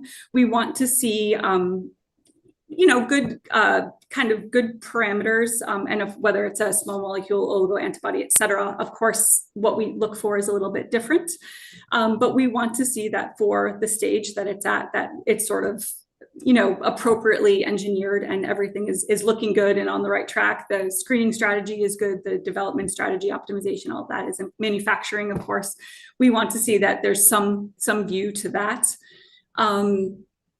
Then I think in terms of the leadership, we of course want strong scientific operators with good knowledge of the target that they're working on and that the story they want to tell. But we also really need to see someone that's okay fundraising, that's has some business experience, that's okay going to tell their story to, annoying investors who'll ask stupid questions and be self-important and all of these kind of things. So it's that kind of blend. But again, it's one of the companies I'm working with was literally science, a target spun out of Harvard with a professor, and that was it. And we started from there and are kind of in the process of adding in the drug development capacity, in this case, as board members, we're kind of leading some of the BD activities, but all the leadership, all the drug development, all the some of the other scientific tools that we need. And that's okay too. It's the more mature companies where you really want to see that most functions are more or less addressed. But at the end of the day, it also means for scientific founders who are in the early stages that they should expect to become a team of people with diverse skill sets and not only core academics. And if someone wants to be a pure academic and only talk with academics, it's the best not to be part of the executive team at the end of the day. Is this That's true, and that's exactly true. And I think for a fantastic academic who wants to stay in the academic environment, but also wants their discovery to impact people's lives, it doesn't mean that they shouldn't start a company. They can absolutely found a company and serve as the founder. But then they shouldn't be on the executive team. They should not take the CEO, CSO role. They should serve as, founder, advisory board member, and maybe get on a few in the initial fundraising stages. Maybe they need to tell the story a couple of times, but they don't need to be the one driving that process. And they certainly don't need to be the one driving drug development. In fact, many times it's much better if they're not, and they can sort of be free to focus on what they're great at, on the academic discovery work. And oftentimes that can be very supportive of the drug discovery, maybe not the critical path in making the product, but of course can be a great data package to show to venture capitalists or to pharma when the time comes. So again, it's about figuring out what your vision is, what your goals are, and who you are, and then getting the right advice and team around you to kind of help bridge those two things. So one part of diversity is the skills and mindset part. Another part is the gender part. And I can imagine that there are many teams out there who say, okay, the 5 guys, we know each other since high school. Yeah. One graduated from Harvard. He's a lawyer now. The other one graduated from, let's say, Stanford. He's a top academic now. The next one graduated from Oxford. He went into business and was at this and that investment bank. So we have all the skills. And then you say, but guys, you're only guys. You need women on board. Why does it make a difference when you have mixed teams? Are mixed teams, in your opinion, better than pure female teams and pure male teams? Or is it absolutely nonsense and it doesn't matter at all? I absolutely think it does matter. And actually, the team you just described is more diverse than many of the teams we see, which is like all Harvard people or whatever. But I think, and we sort of touched upon this before, I think gender diversity, diversity from, where you come from in thought, it's just really important, because if you're a team and you know each other, you know how each other think, you know how you work, you're all aligned, you miss problems, you sort of, you of course bring a lot of bias into the projects and the programs you're proposing. And you don't necessarily have the same critical lens that somebody coming in from the outside would have. So there's also, maybe you don't want to offend your friend. Maybe you don't want to, tell your friend that what they're doing is nonsense and actually make what you're doing better. And then I think I think it's just when you have people from different genders, different ethnicities, different walks of life, you can just communicate in a more effective way that, and of course, when you're building a company, you need to communicate to many different stakeholders. So there's your own employees, there's your board, there's BD conversations, there's, if you want to collaborate with some scientists or whatever it is. And you need different voices to communicate to the different types of people. And if you think you can just, shout and send emails and it all works, it doesn't. It absolutely doesn't. You actually need to be on to consider where the person you're speaking to, where they're coming from, what motivates them.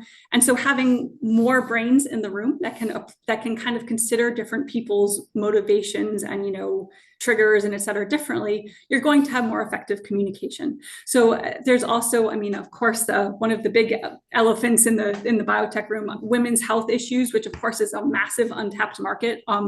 We're half the population, and there are things like endometriosis that are extremely common that there's no therapies for. And you talk to any VC and they will say women's health is, other than Melinda Gates, fortunately, but any VC will say, you can't invest in women's health. There's no market. It's just a disaster. There's no research, no good science, et cetera.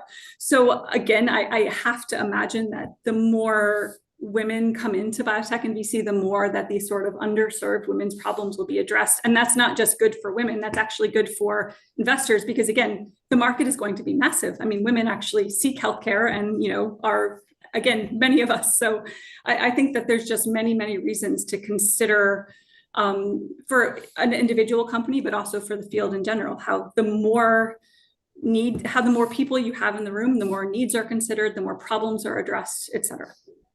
Yeah, I totally agree. I think this is the key point for diverse teams and the key argument. You see more problems. You just have a wider perspective. Yeah, exactly. This it's not only gender, it's not only mindset and skill, it's also ethnicity, social background. People just see different problems. And especially when I think about rich people have other problems than poor people. Mm-hmm. And they can benefit from both sides, because you have the rich perspective, you have the poor perspective, and especially in a company, when a company drifts into crisis and comes close to bankrupt, which usually happens with startups, it might be really beneficial to navigate these waters when you understand how it is to work without money and to keep things moving forward without having anything on that. How do you see social backgrounds? How do you see ethnicity in the startup world? How important is that for you? Yeah, again, I think generally speaking, the more diverse a team and the more, when you look at the sort of who we are on a company's webpage and you see that people don't all look the same, it's just really encouraging. It actually seems like the team has considered who we want. It sort of seems like instead of just opportunistically grabbing the people around you, the company has actually considered who is the right person for this role, who brings something unique and different into the company. And so I really, really respect that. And I think, again, you spoke to being able to operate in different ways, recognize different problems. Maybe if you need to unwind or deal with adversity, different perspectives, of course, help. I think also another major issue in obesity therapeutics, for example, is distribution through the less developed world. So, basically US and Denmark can get our obesity drugs and nobody else really. So how do we actually, and that's, if you can bring a lower priced, more shelf stable, more easily produced product that covers much more of the world. That's, even if the price is low, that's going to be a huge market and a huge commercial opportunity. So I think not just being focused on, okay, let's develop gene therapies for a niche population in Boston, but consider how do we bring new therapeutics and new medical care to India, to China, et cetera. It's just really important. And actually, back in Novo Holdings, we have offices in China and Singapore, and we're making an office in India as well, exactly to address those challenges. Is that the healthcare landscape is very, very different in different countries where cultures are so different. The healthcare kind of system is so different, and so we can address that both to very much help people and elevate people's healthcare and standard of living across the world, improve planetary health across the world, but also reach a massive market that can help our bottom line. Before we move forward to the future of healthcare and investing in biotech, let me ask you one final question to diversity. And I know after this question, probably many VCs will hate me. And my fundraising career is over in the industry, but let me ask you this. When we look at the venture world in the Western world, in the United States and in Europe these days, especially women in VC, how diverse is venture capital in 2025 really? It's actually, I think it's not as bad as biotech. So biotech is 90% male. I mean, really bad is biotech is 90% male? maybe Really? 80, but I mean, Really? if you look at C-suite leadership positions in biotech, it's very bad. I think VC is actually getting better, and particularly in European VC, there's quite a lot of, if you look at Sofinova, Jado, Novo, Forbion, et cetera, there's quite a lot of really, really successful, well-respected kind of female partners that are leading the way in venture, also in, of course, diversity and that kind of thing. So and if you again look at the sort of analyst associate level, I think there is a real effort to at least to interview equal numbers of people for roles, and of course that's helping from the bottom up. So I think this is actually, VC is not, it's not great, but it's not terrible, but it's the biotech side that's really, really bad. I always thought it's the other way around, that more in the finance part. It's good to hear that I was wrong. And that's biotech. Of course, other industries I can't speak to.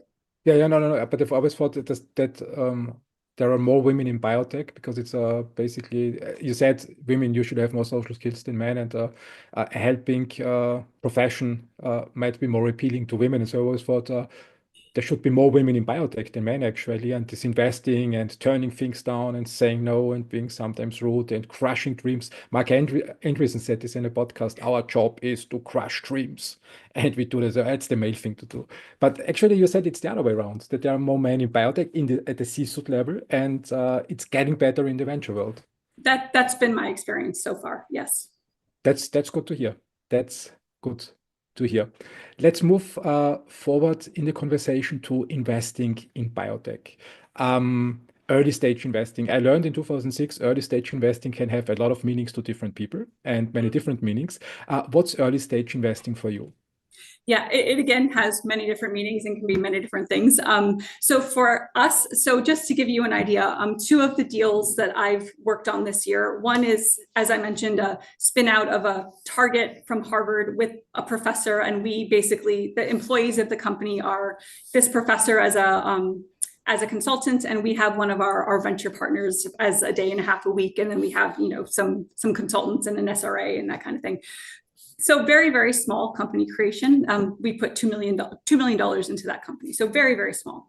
I'm working on another deal that's a sort of series that actually, I can give you two examples. So another deal, one that was announced today actually from our team, was investment in a Swedish company called Anacardio. And this was quite a small round, but the company has just completed a phase 1B.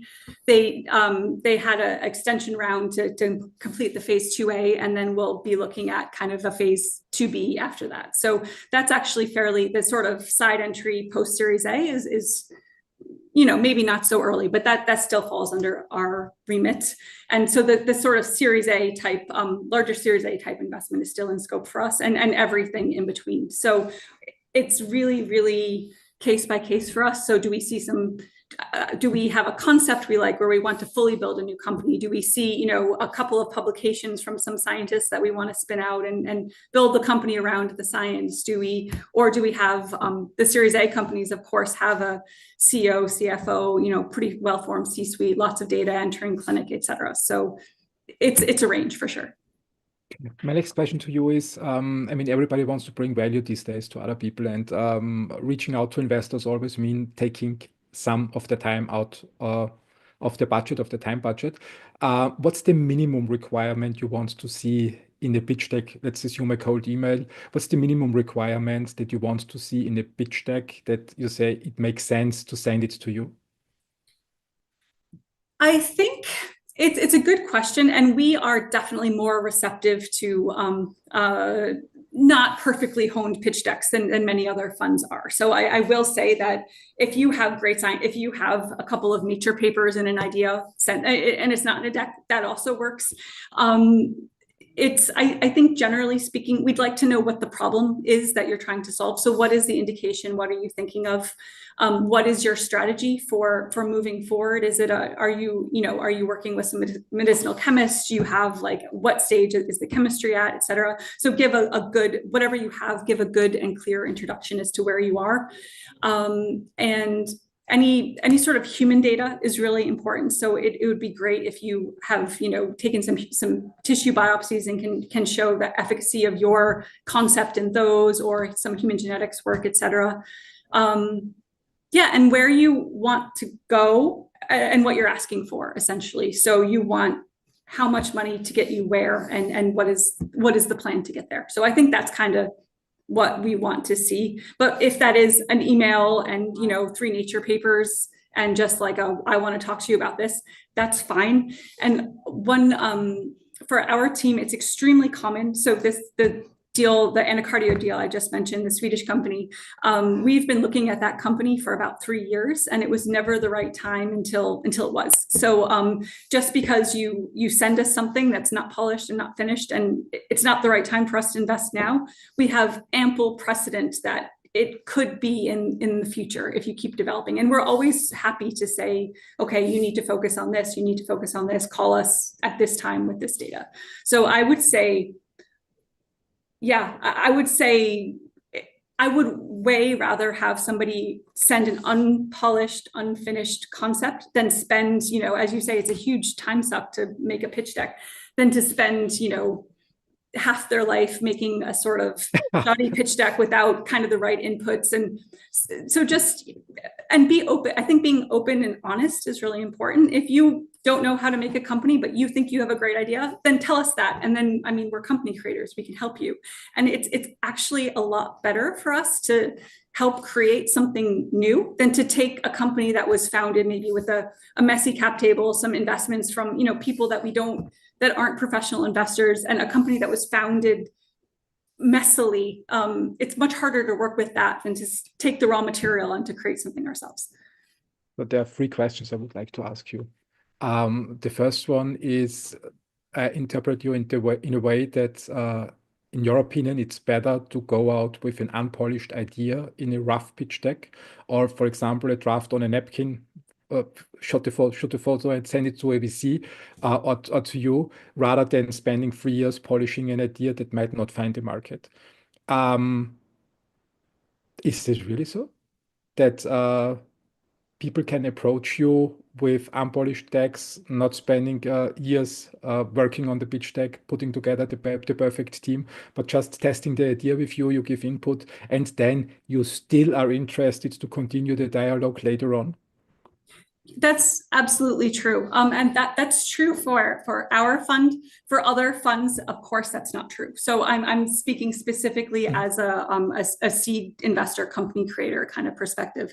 And I from what I understand, many other company creators would also come with raw material, would rather be approached with raw material to create the company they want, rather than sort of invest in somebody else's company. So I think it's really about knowing your investor and knowing what makes sense or not. And I think, yeah, it's really, I think what I'm always happy to sort of field questions, and if somebody wants input, and maybe the answer, and I'm not saying the answer is always, this is great, we'll invest tomorrow. It's rarely that, but we're always happy to give input and to help put you on the right path and give you suggestions. And I think it's just, for people, I think for people that aren't seasoned company creators, aren't seasoned entrepreneurs, it's always better to get input than to sort of waste time trying to do something that you're not an expert at. Get the expert input and work from there and take it step by step. It's also about humility, though. That situation it requires somebody coming to you saying, this is what I have, I'd like your advice. I don't know what the next step is. So it's also the mindset of being willing to collaborate, being willing to take somebody's feedback on board and to build up, eventually a team. It does take that mindset for sure. But yeah, if you're going to sort of, many other funds that do, our ventures team, for example, they invest in sort of maybe IND stage, but usually companies with some clinical data. So obviously you need a pitch deck and a leadership team if you're going to ask for an investment from them. So it is being mindful of who you're sending the deck to, or the kind of idea to. Absolutely, but you are the person people can go to ask early ideas. It's good to know, because it's really a huge question for first-time founders. They usually don't have any experience, and they very often ask, when is the right time to approach an investor? And when I get a no, does that mean forever? Or is there another way? You said you looked at an asset for 3 years and it was never the right time. Can you tell a little bit more about the story behind that, why it took 3 years and why you still were open after the initial meeting to continue engaging with the team and not just come to a final no and say, well, you contacted us, you sent us one pitch deck, it was a no, but you extended it for 3 years and then said that you invest. Yeah. So and this again, if you look at the Novo Holdings LinkedIn page or whatever, there's a press release about the company Anacardio. It's a Swedish company in a single asset company in heart failure that's starting a phase 2 trial now. And actually, our board member will be my colleague Jarn Peterson, who's a senior partner in our team. And so he first saw, I think it was about 3 years ago. I hadn't actually joined Novo Holdings yet, so I didn't see the deck at that point. But this company, the founder is a Swedish cardiologist called Lars Lund, who's very well respected in the heart failure community. He's at the Karolinska, really top-notch academic.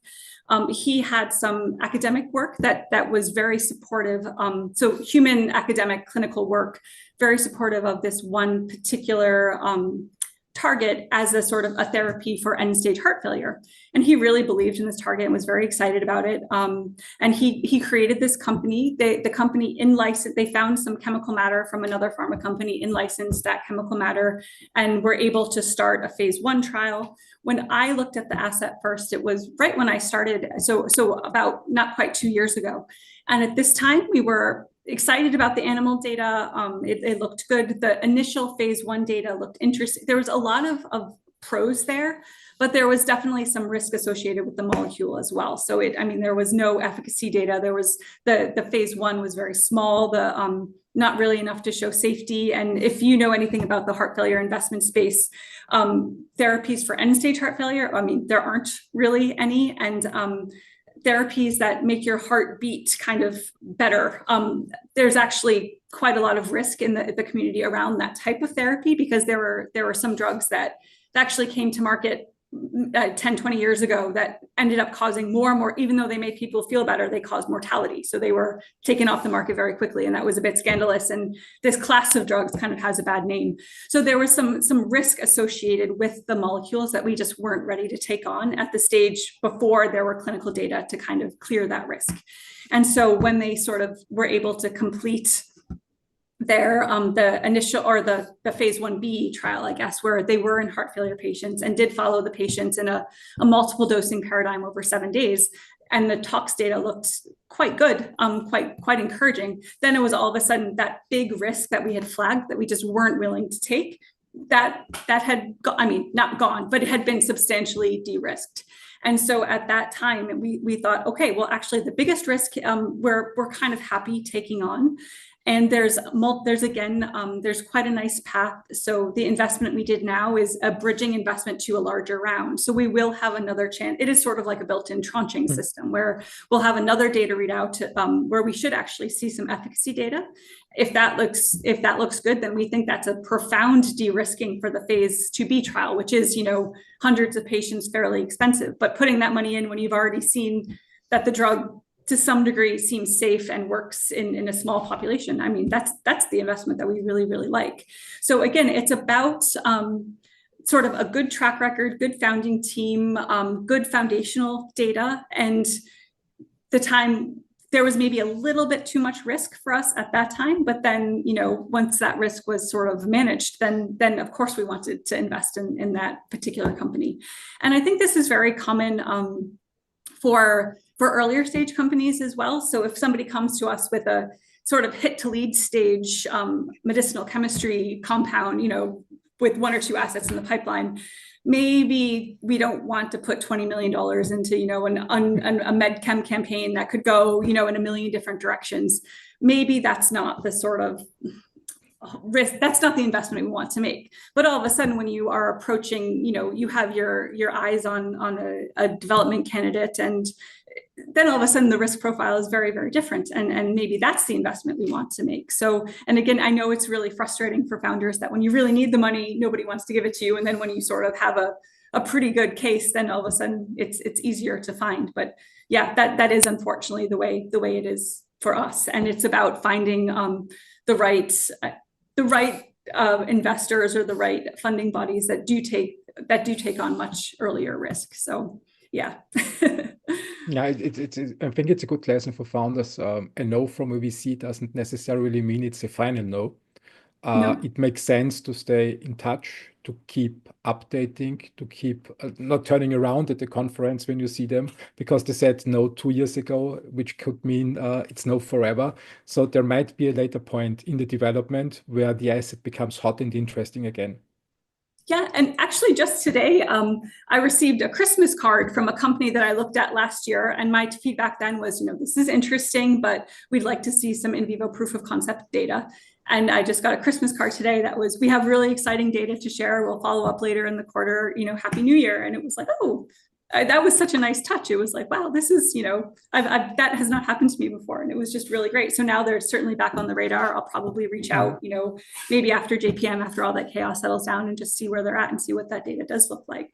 But by all means, if you're a company, you're working in the right direction, you continue to address risks in a sort of regimented and sensible way, then by all means, when you do have data that kind of boosts the value and de-risk your company, go back to investors. And I don't think that's just for us. I think that's for many, many investors. A no now doesn't mean that an updated data package that does take out a lot of the risks that were flagged by the investor up front. By all means, go back with that data.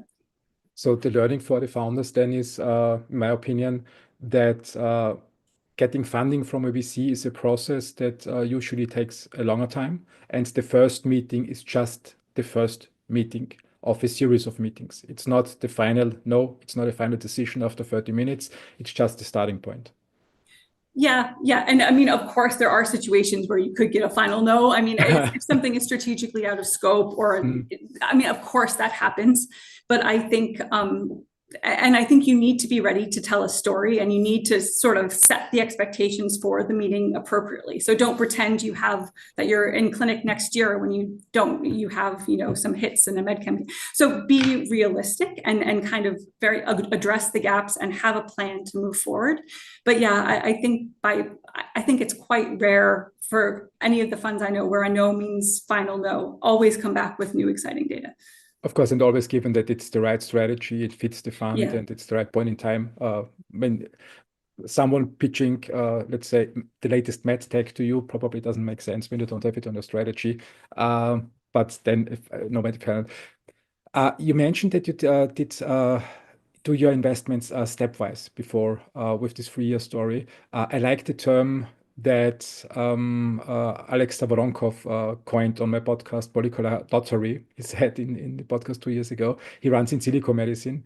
How do you approach investing in biotech when we look at the risk perspective? I mean, a molecule out of lead optimization has, I think, 1% chance of success. How do you manage that in your fund? Yeah, I mean, for one, we accept that. So we don't pretend that, that everything is going to be successful. So I think having the right mindset is the first thing to do.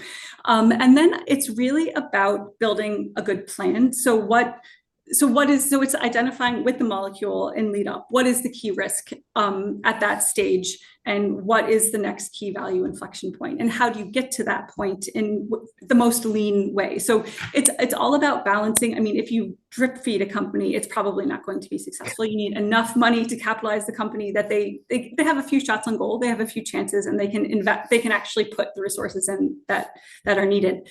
But at the same time, you do need to be somewhat realistic about, okay, this is where I'm trying to go. It will take this amount of money approximately in this amount of time, and this is what I'm going to deliver at that time. So it's developing this mindset of understanding what's on critical path, what is absolutely need to have to progress to the next stage of your molecule, what is also nice to have if you have some extra cash floating around. And that's kind of the mindset that we take into all of our investments. And it doesn't just mean that, okay, we're all putting all the money into medchem and that's it. Of course, very critical. You sort of do want to plan for success. So of course, you also want to understand, okay, what is the manufacturing route? What do we need to do to get to our IND enabling studies? What are the species? Do we need specific assays to build? What is our translational strategy? Do we have, relevant biomarker. So it's understanding how kind of what makes sense at what time so that you can kind of go efficiently towards the clinic and towards the next points, but also not put in more than you need. So it's a bit of an art, and it's certainly a dialogue. So it's great when a company comes to us and says, this is our plan, do you want to invest, yes or no? But usually we'll say maybe, but we need to get rid of this white space, and don't you think we need some translational work, and do we really need this mechanism of action stuff, or can we postpone that? So it becomes a dialogue where us and syndication partners, of course, need to be comfortable with that the capital you put in is the right amount for the risk stage that you're at. Expect a dialogue at the end of the day with the investor and not a monologue. Definitely for us, I I can't even imagine. It's like the idea of having, just us saying yes, go. I mean, that's just ridiculous. That would never happen. When I read through your preparation material that you sent over, I found a term that it's the first time that I heard it. So maybe we can dig a little bit into that. You said that you described venture capital as a self-fulfilling prophecy. What do you mean with that? So I think, and again, this is a bit of a generalization, but I think, as Novo is obviously one of the leading investors, I think we have this, so I guess I mean two things by it. So one, we have the skill sets on board where if you come to us with your early stage company, we have a very, very good chance of, if we decide to put in money and personnel and resources into building this company, there's a pretty good chance that we'll at least set it on the right track for success. So if you take, two founding teams with similar assets, similar stage, and an investor like a Forbion or a Novo, or these really experienced people come in, and one company is assisted and one is not. Of course, the company with these professional kind of company builders on board will do better. So that's one sense, is that the quality of the company becomes better. But I think the other part that, of course, we all know is true is that investors have this huge, psychological thing where if somebody like Forbion is investing in a company, then it's like, oh, that must be good, so they must have seen something exciting if that guy thinks it's a good company. And so there is this, it's just, so yeah, so I think we also have this psychological mindset where if we have, there's a lot of other investors that we work with a lot, that we trust, that we know well. And if they're bringing us an opportunity to sort of potentially invest in, then we're just much more open to it than just a cold call or a cold email. So I think that psychological factor of, okay, we know Novo built this company, so there's going to be some quality. They think it's good, so they have good judgment. So therefore we'll look, we won't just look once at it and pass. We're going to look at this really, really hard because it's probably of a certain quality. There's just assumptions made about the company, I think, that in many cases are true. It is based on, kind of the real experiences of seeing Novo built companies and seeing that they are done with quality. Yeah, so there is some herd mentality in venture capital. Yeah, of course. We all investors have this big FOMO kind of thing. So it's totally, it's just the way it is. Really, it exists. I would say it does. I would say it does. So but, did you hear Forbion is in? So why are we not? Maybe we missed out something. Well, I think when and we work with the guys with the team at Forbion all the time. Just joking. No, but it's we really, really like them. But it is absolutely true that if they're doing some sort of interesting, that we definitely are very interested to know what they're doing and what they think and what they see, because we definitely trust them, and we trust them to spot interesting opportunities moving forward. And it's great to get their input. And that's one of the fun things about syndicating with other funds and getting other minds on board, is to just hear their thought process, because of course they'll prioritize different things. They'll be excited about different things. They'll, want to fix, and they'll spot different problems. So yeah, there's definitely that mentality, I think. Yeah, I think, every fund is a trademark. So Wellington Partners, Seventure, Serova, for example, also in Ireland. These are guys and people and women who spent a few decades or together a few centuries on investigating or finding the next big thing. But what about the contrarian approach? When you want to make a 10 to 100x, wouldn't it be better to go in the other direction and say, okay, where is nobody looking yet? I think that's also true. And I think we feel as sort of company creators, we do feel like we have this sort of superpower, or that's a bit flip, but we do feel like we are empowered to take things that other investors may just see, this is too early, come back in a year. We can actually see those opportunities and help build them and advance them and put them on the right path. So I think that is another huge element of what we do, is we do like to spot these, the future of medicine, what is the next big opportunity, that kind of thing. So that is also fun. Let's move to the last part in the conversation. I hope, do you have a few minutes left? A few minutes. I need to get my son Okay. at school in not too long, but yes, I do have a few Super. minutes. Then 5 minutes probably. When we look at the future of healthcare, when I read through the internet, there are a lot of conspiracy theories. Pharma needs patients, so that's why pharma wants everybody sick, which in my opinion is not true. Where do you see, when we look at health generally, where do you see the future for pharma?